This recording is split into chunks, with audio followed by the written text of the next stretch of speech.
What's up, internet? Back here at Nerd Alert with Brandon and Jimmy. And you're looking festive today. Well, we are shooting on St. Patrick's Day, so I wanted to. I thought about it, and then I'm like, this is going to probably air. This is probably going to get posted after St. Patrick's Day. So I may be for next March. Happy Zombie Jesus Day. That's the next one. But we've got Daredevil to talk about. Episode 3. We're a day away from episode 4. But yeah, let's get into episode 3. This is the trial with White Tiger, and a lot of stuff comes up. And yeah, but I mean, overall I want thoughts. to start with an apology to Brandon. And this is a real apology. I hate when Brandon's right. Aha! So he has predicted or at least pointed out things in the episodes. Like, whatever, dude, that's just coincidence or whatever. They're just being funny. And then the internet has blown up with these things that Brandon has talked about. And I was like, damn it. I love it. Right. So I'm sorry. You have been right. We're talking about the issue number with Foggy Nelson. And like I said, somebody posted that on Reddit that I saw, and I'm glad that other people are hopping onto it, because it just seemed like, although that was a crazy first episode, yeah, it does seem like that's what they're leading to. We'll see what happens.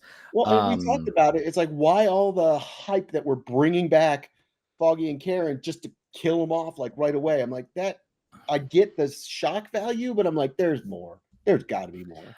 I mean, even with Karen just kind of showing up saying she's in San Francisco, which in the Mark Waid run, she does go to San Francisco or he goes to San Francisco. So I don't know if that's alluding to I don't know if that's some of those questions we've always asked in nerddom, like, well, how are you going to swing from building to building in San Francisco when it's different than New York or Hell's Kitchen?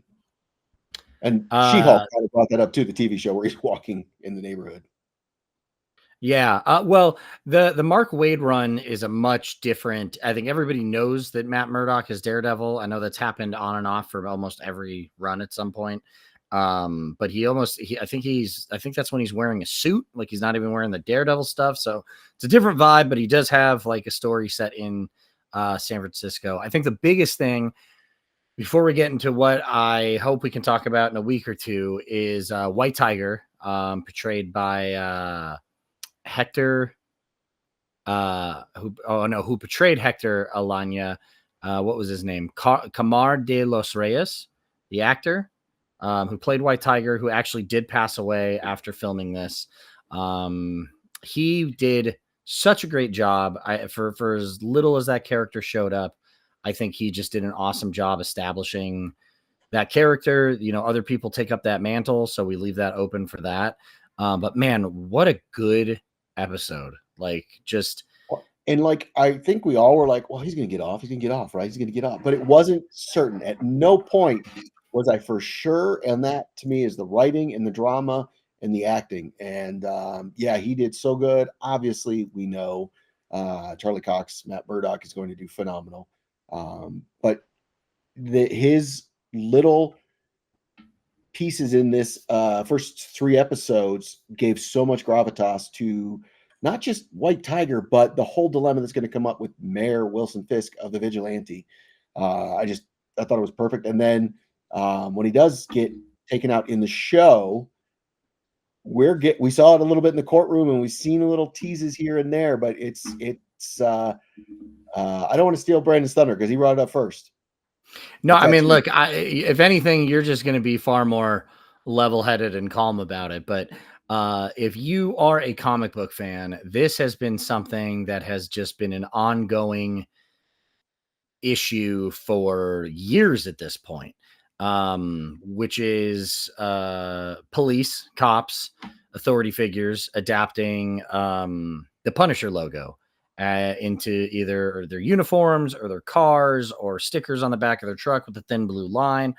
And the creator of the Punisher, Jerry Conway, came out and said that is highly irresponsible for a cop to have that logo on their car. Even as someone who created the character knew going forward, like, this man's not a cop. He puts himself above the law, and like him, hate him, whatever. The Punisher is he's a serial killer, essentially. Like, it's one thing for like the Avengers to kill aliens or terrorists or evil villain. Like, they have, I want to say that like movies were more like, I don't know. I feel like everyone's kind of killed at some point. There's certain heroes that never have, like Superman, Batman, Spider-Man, not intentionally or anything like that. But, Punisher is never that person. He's never been an Avenger. He's never been on any team that fights with that kind of moral. And he's always been that guy that he is out and he puts himself above the law. And cops that do that, really, it's problematic. And I think my favorite thing about this show so far is we are clearly going to get that addressed directly. You see in the courtroom, there's somebody with a Punisher skull tattooed on their neck. The episode before, the one cop has it on his wrist. And at the end of this episode, I don't know, I saw a few things on Reddit. They're like, why would Frank Castle kill White Tiger? Like, that's a cop. That's a cop from the courtroom taking justice into his own hands. And I cannot wait for this to get addressed. That person thought that was the Punisher at the end of that. I read a few things online that were like, wow, Frank killed, and I'm like, pay attention, catch up and come back to us. Like, I really think this is going to be heavily addressed. I think ultimately what we're going to get is the Punisher murdering some cops. Like, I really think there's going to be like a massive bloodbath of the Punisher taking out police officers. Which honestly, like I said, like, this has been something that's come up in the comics before. It's been written. There was a run a couple years back where the Punisher peels a decal off of a cop car. And he's like, if you want a hero, go put a Captain America sticker on your car. Like, he'll have you, but you're not what I do. You're supposed to be better than me. And it's one thing for comics because it's not a medium that everybody is into. So this, I think, is going to finally draw the line in the sand of who the Punisher is, what the Punisher does, and hopefully knock off this thin blue line Punisher sticker trend that's just and I can't even never going away. One, not that many people read comic books versus the number of those stickers and supporters I see. So that's what I'm saying. Like, where are you getting your information? Because if you were the person that was watching those first two Punisher movies and that was the thing you glommed onto is, I love this version of the Punisher, good on you, cool, I guess. But yeah, I just don't understand why that has become a thing. First three Punisher movies. Don't forget Dolph Lundgren. I did. Eternal Sunshine of the Spotless Mind, you just screwed that up, I'm dude. sorry. Yep, you gotta go pay for that again. But at the same time, it's like one of my favorite TV shows is Dexter, and I root for Dexter because he's taking out bad guys, but Dexter is still a serial killer, and that's more comparable to what you're still murdering. Yeah, you're still murdering people, which is not good. Murderers, only one leaves. You still have a murderer. It's like, yeah, that's how it goes. But the other correlation, as I was watching this, and it really is, I don't know which came first, but watching, I started that incorrect. The Watchmen show on HBO did a lot of this with Rorschach and the policing entity sort of idolizing Rorschach. And it's like, that is not what Rorschach stood for. So as I'm watching this, I'm getting vibes of that, knowing full well that the original Watchmen didn't intend Rorschach to become that demagogue hero, because there was no plans to have a TV show way back then. Obviously, the Punisher has evolved into that. So it was interesting to have those correlations as I'm watching Daredevil and how they're showing the tattoos of the Punisher. And we know John Barenthal is coming back. So it's like, oh, interesting how that was sort of set in a weird dystopian future. This is set in modern day Hell's Kitchen, New York, and we're getting that same vibe, in my opinion. And I like it. I dig it.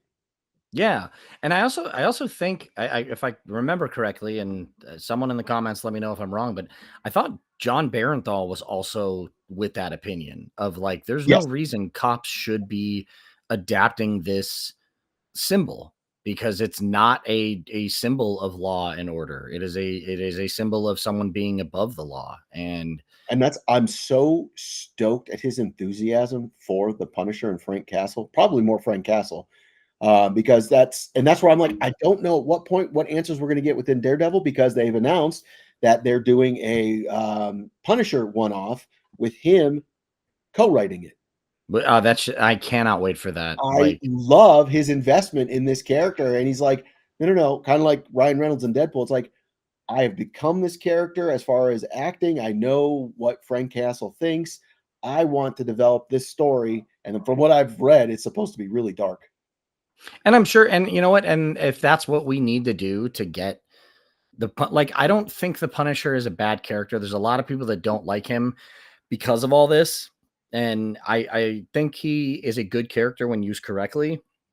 Some of my favorite Punisher stories are when the Punisher is not the Punisher, when he's Frankencastle, which is Dakin murders him and he's reassembled into a Frankenstein Frank Castle Punisher monster that fights with like the monsters of Monster City. There's a storyline where he gets the War Machine armor, which fucking rules. Like, that stuff's fun and cool, and I think he's a good character to have. But Marvel actually had Jason Aaron go back, and he was retconned couple or a year or two ago with the 12 issue miniseries, where they made it to that this whole thing he's been on, this like, oh, my family was murdered. Like, his wife was ready to leave him and take the kids when they were killed, and it turns out he's just made excuses to give into these behaviors that he's had. So I mean, Marvel's done a lot to just try to push this, like, almost this distaste on him. But I think live action, like you said, not as many people. I'd be willing to bet that most people who have a Thin Blue Line Punisher sticker have seen a few movies and have never picked up a full run of a comic book by him. So it's nice to see that live action is taking a stand on this, and hopefully we'll get some ground covered with this. I'm not the biggest fan of the Punisher on the page, like in comic books. Daredevil is one of my favorite characters. I've never really gone and read, other than recommendation from Patrick. Patrick, our friend from Nerd Alert, or Nerd Locker, Patrick Hayes loved the Punisher. Mm-hmm. Patrick is also a former Marine, so a lot more in common than I have with him. So I went and tested out. I did like him, but he wasn't a character that I wanted to read more of. And every time I've come across him, kind of like, I went back and I'm rereading Daredevil. Was it 2022? When he came back from death and all the demons are possessing people in his life, and Punisher shows up, and it's just not a character I like in my Daredevils, because I don't know what it is. Like, he's so black or white, and then in this case, Matt convinces Frank not to kill somebody because he's being possessed, and it wasn't really him, and so it's like, I don't know. He's not my favorite. But that being said, I'm not talking about movies prior to John Barenthal taking over. Those were what they were. But I really do think it's one of those instances where I can't imagine anybody else playing this character, because the turmoil Barenthal shows in Frank Castle, and I can't remember which season it is because it bleeds into the Daredevils versus the Punisher, so they're kind of all the same thing. But the one where he's just like the construction worker and he's just pounding the wall with the sledgehammer, and it's like, damn. And he doesn't want to have any involvement with anybody except for that one guy, the kid who's working the crew with him, and eventually he ends up dead. And Frank's like, that's bullshit, man. And he's just Yeah. meting out justice that the legal system can't. And to me, that is an awesome depiction of the Punisher. And I don't think that always comes across in comic books. And maybe that's where we get that confusion of the police, like being like, see, he did justice. That's what I want to do. But see, that's I think you just said it like the best, is dealing out justice that the legal system doesn't. So like, as a officer of the law, you are part of that legal system, like, I don't think that they understand that. And you're right. I'm sure Thomas Jane and Ray Stevenson and even the John Barenthal stuff. And you could tell like John Barenthal's not happy that people watch his performance and think like, I'm above the law like him. He's like, no, that's the point. Is he's flawed. He's not this great person. He's not a good person at all. And I mean, I don't mean to take on the system, but what is wrong in your brain that you watch what he's going through and you're like, yeah, I'm like that. And it's like, did you miss the torture part? Did you miss all the things that he's going through that are just tearing him up inside because of the things he is doing to try and make up for the bad shit he did? Like none of it is good. Not a thing. So why are you aligning yourself with any of that? Yeah, it's very weird, but like I said, with the ending of this episode, you can feel this conversation coming, and I just keep thinking like, man, they are going to do some dark shit with him. And you know what? I hope it's all for the better. Like I don't think he's a bad character. I think when he's used when he's used correctly, it's a good character to have. One of my favorite examples is Civil War.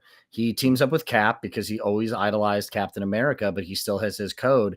And when Civil War starts really getting out of hand, both sides start recruiting villains to help their side. And when he sees villains standing in the war room with Captain America, he pulls out his gun and he murders them. And Cap's like, what the fuck did you just do? And he's like, dude, they are criminals. Like, I have zero tolerance for that.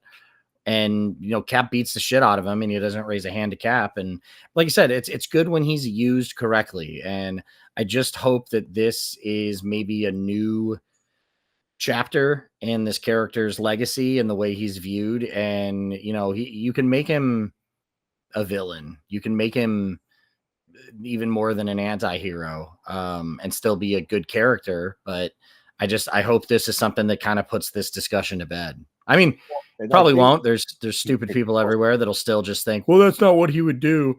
Even though, the people writing it and the actor playing it have invested years into being this character. But, there's still going to be someone that's like, they made the Punisher weak. Like just, But that's what I think is really, it's one of those just kismet that is coming together in that they wanted Wilson Fisk to be mayor. He ran on a platform of no vigilantes. I totally believe, just from every comic book I've ever read that involves the Kingpin, he is still involved in the business and that he's corrupting the cops. So he's using this Punisher mentality for them to act like vigilantes so that it's going to come around. He's like, see, we can't have vigilantes. And of course, who's the man that's going to have to save the day? Daredevil. So I love how it's all coming together, but it's real life as far as the dilemma with the Punisher, and they're just using that, and Wilson is using that for his power play in as mayor. This has been such a good show. Like they really came out and just they're checking all the boxes, and you can tell that these actors genuinely love these characters at this point. Like, I don't think you'd get any of them to be involved in this, if this wasn't something they wanted to do for the character. And it's cool to see, man. It's really cool to see.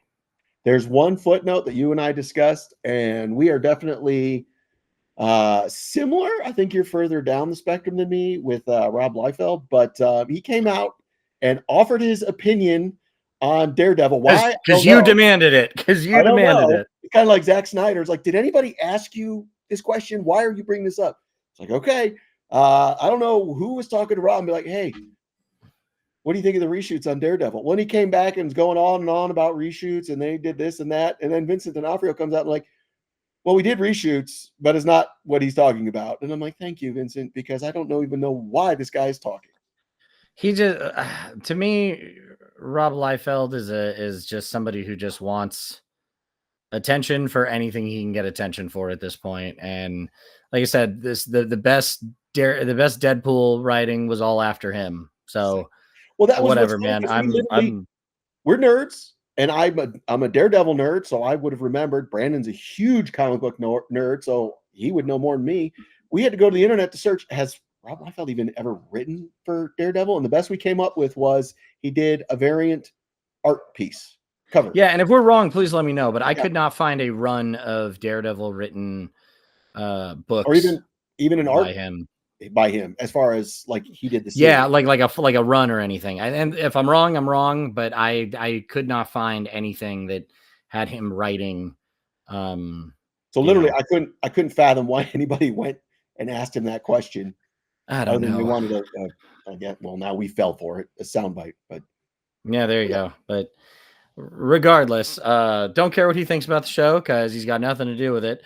But I'm loving this so far. I think it's off to a great start. This week's episode is gonna be great. We haven't even seen Muse yet, which I'm excited for that. I'm excited to see what happens. I don't know if we'll get Bullseye before the season ends.